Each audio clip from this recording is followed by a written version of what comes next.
Good morning! So, andito tayo sa harap ng main gate ng Cavite Economic Zone. Ayan. Si Kuya June, nag-withdraw. May nagpadala daw. So, punta tayo ng SM Rosario, Cavite. Kasi, pili tayo ng cellphone para sa anak ni Ate Yet. Uwi siya this Saturday, April 20.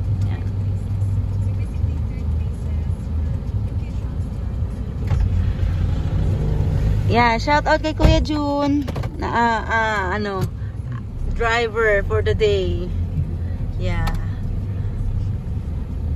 Viral niya. Yeah. Naka-record pa nga lang, hindi pa nga nakapost, viral na kaagad. Ano ba 'yun?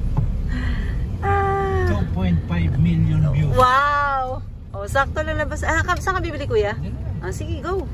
Oh, sakto 'yan kasi maaga pa eh. 9:44.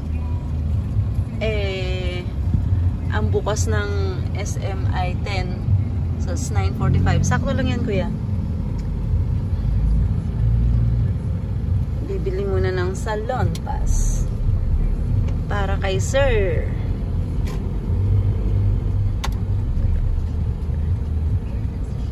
Yan o, may bago ng... Dalawang taon na ba yan, Kuya? Yung presinto na yan? Ha? Yung police station na yan? Tagal-tagal na. Tagal na raw kasi madalang naman ako mag main gate. Ayan oh. Dati kasi nung time na dito pa ako nadaan, wala pa yan eh. Oh, 'di ba? May bago na rito. Dati layo pa doon pa sa Rosario, sa sa may palengke. Ayan, nilapit na nila. Tama 'yun. Kasi ang daming tao dito pag uwian or rush hour, sobra. So Mercury. Mang inasal dito sa harapan sa tapat ng main gate. Uncle Jan's.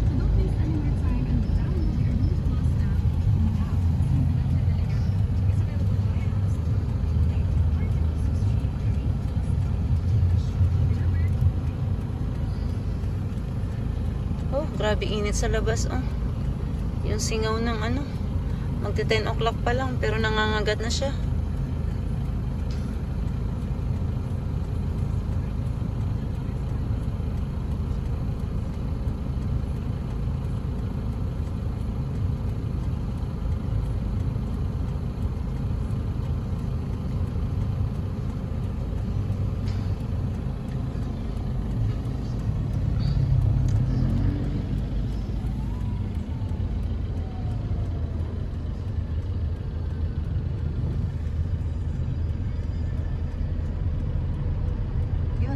Maraming pera.